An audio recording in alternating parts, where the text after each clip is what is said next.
All right, hello everyone. Welcome to the podcast Mastering the Numbers. I'm Joe Mallo with the Lead Edge Consulting Group, powered by Focal Point Business and Executive Coaching. My guest today is Ben Krieger, President, owner at bestnest.com. Welcome and thanks for being a part of the podcast today. Thanks. I appreciate you letting me join. Great. Tell us a little bit about bestnest.com, if you don't mind. Yeah, sure. BestNest is a online retailer only. We've been around for 25 years. We sell over 5,000 SKUs for your backyard, basically everything for your backyard other than a grill. We're in Cincinnati, so it helps us have online shipping lanes that are really helpful. And we're in the east side of town where there's not a lot of other businesses, and we had got up to about 50 employees recently, and so we're real fortunate to be able to serve the community we live in and provide good jobs for folks. Great. How long have you been in the Cincinnati area? I've been here 10 years. BestNest has been here in this side of town for 25 years. So Great. Well, what inspired you to start your own business or start this business? well, I've always been, I was in three Fortune 500 companies, and I always was involved in the acquisitions, which was getting involved in purchasing, acquiring, and integrating small businesses.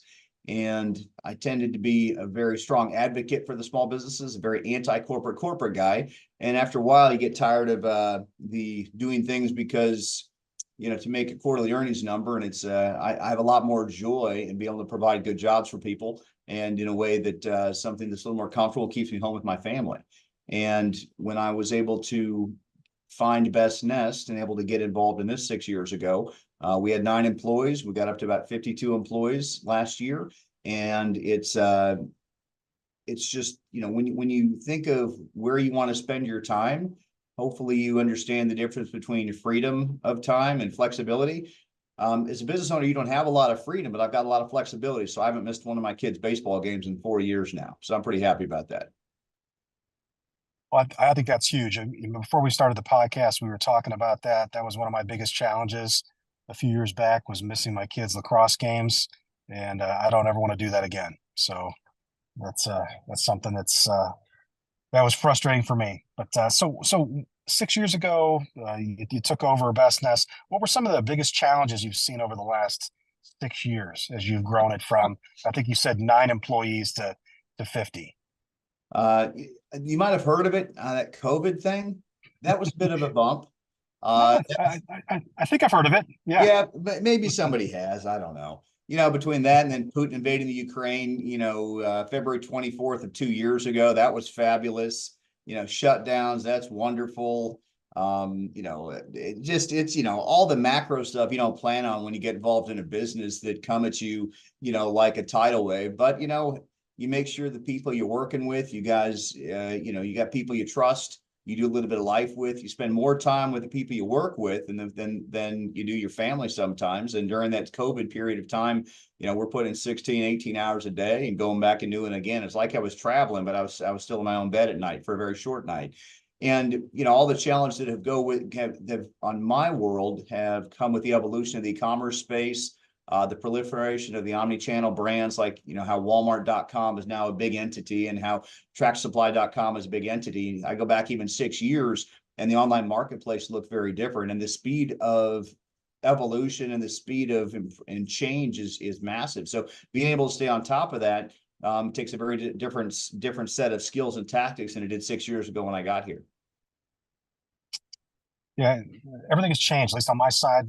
In my industry, things have changed dramatically, some positive, some negative. So what are some of the common misconceptions about running a business, and how do you personally address them? As a business owner and as an e-commerce seller, they kind of are very much overlapping for me. And that's, everybody tells you best practices, and it's important to understand what those are, but that doesn't mean that they'll help you or be useful for you at all. In very many cases, it could be detrimental. It's important you understand what best practices are. And in the absence of knowing what your shop is or where your shop should go, it's probably good place to start as best practices. But if the only thing you ever do is what everybody else does, you're just going to be one of the pack, and a differentiation would be a fleeting fancy at that point. So understanding, something you're comfortable with, what your business channel strategies are, understanding how you're going to go to market, understand where you're going to allocate time and resources, you have to believe in it. Because when you're, sitting at your boy's baseball game in the outfield and you're thinking about something, that's probably where you should, where you should lean into. It's not the stuff that you force yourself to spend time doing, because it's not going to be done well, because you aren't enjoying it. So, make sure that the strategies and decisions and resource allocation choices you make are something that you're comfortable with and you embrace.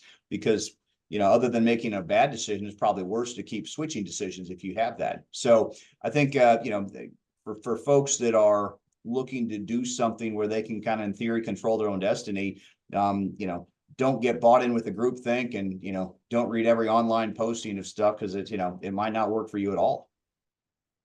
Absolutely. So is a big part of that differentiation?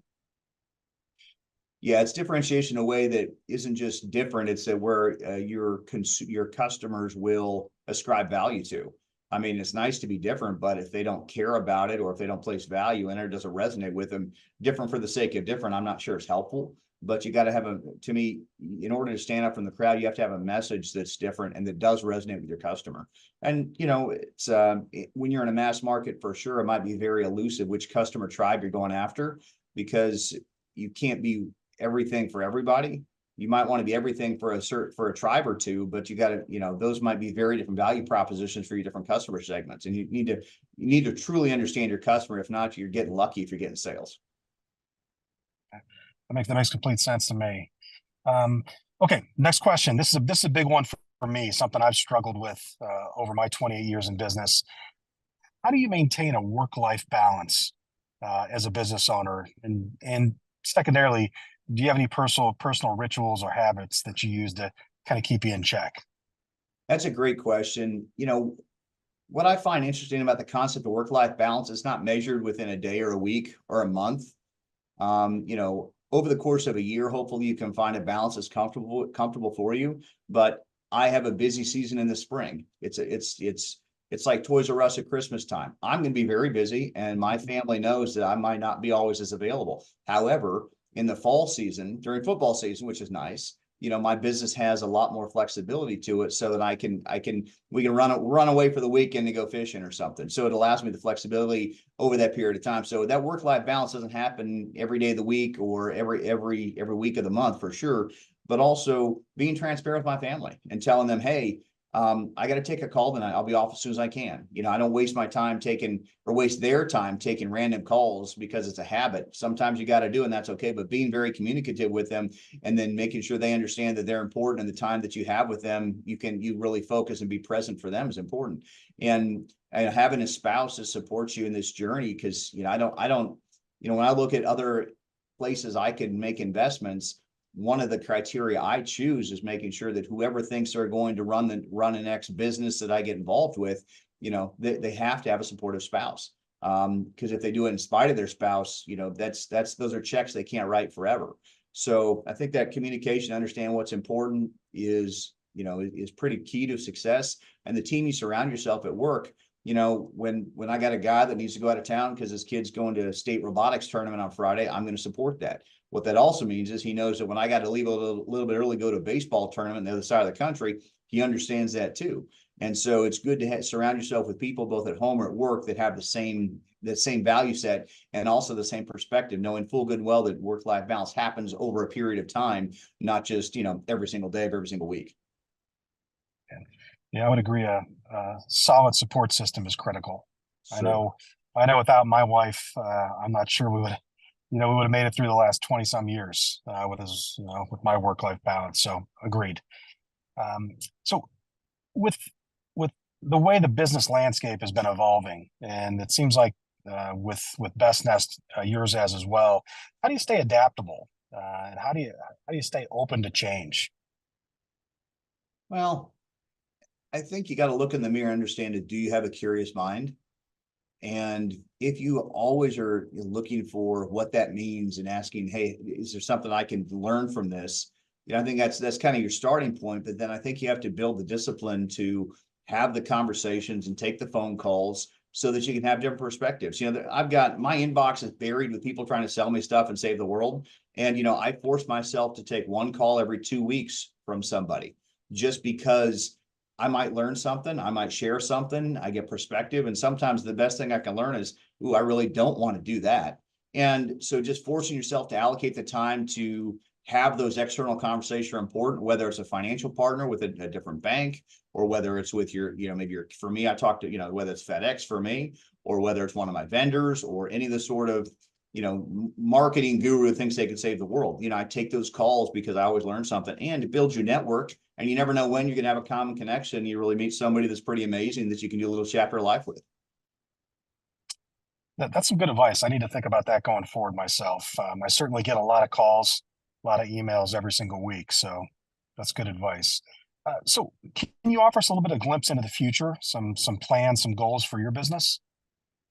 So we are a distributor first, and have been a distributor for 25 years. And when I got here 6 years ago, only about 6% of our sales were products that we were exclusive on. And so part of our evolution is making sure we can continue to control our own destiny. And the more products that we sell that we own, the better, so that we have less competition, more opportunity to create content to deliver some differentiation that doesn't support the sales for some other product, for some other company. So that's important to us. Continue to help our employees learn more and do more. My personal goal is to make sure we provide the opportunities for all of our employees to improve their net asset position. So as we continue down that path in a macro world of inflation and challenges personally for a lot of my employees, continue to be able to be there for them as they go through their season, so we can create some sustainable work for them. I think that's important. And then also, as all tech companies that have technology, and I believe everybody does, making sure that we are continue to rebuild isn't the right word, but continue to refresh our infrastructure in a way that is that is conducive to our strategy. And that's maintain our independence as much as possible. If you outsource everything, you leave very little profit left for your firm at the end of the day. Do you see any challenges standing in your way? Oh, yes. As in my world, as the pure play e-commerce companies continue to be more challenged, as the larger big box omnichannel companies continue to catch up to where Amazon has been. Think of like Walmart.com or Target.com. They are doing fabulous job finally of creating attractive marketplaces for their customers. So entities that are pure play e-commerce companies such as myself continue to have to be very adept at curating their customer base to deliver differentiation from what they could go get, not just in a Home Depot, but on a homedepot.com. So for me, that's a big thing. And then also, as the employee base continues to change in their priorities of what the stereotypical Gen Zers are, millennials, making sure that we can have a workforce that is learning and happy to be here at a reasonable cost is important, because the cost of technology, especially with the acceleration of AI, creates a different decision set for us now when it comes to whether you insource or outsource, or whether you do things with people or with machine learning. Those are very, very interesting challenges we'll have to traverse in the next, well, we're doing it now. So over the next 12 months, it's got to be high priority. Right. Thanks for sharing that with us. So final question, what advice would you offer to aspiring entrepreneurs or anybody that's facing challenges in their business right now? Well, if there's anybody that's not facing challenges, I think they're just not facing them. They're probably there. But I think, honestly, make sure you in the mirror have an honest discussion with yourselves and know who you are, know who you're not.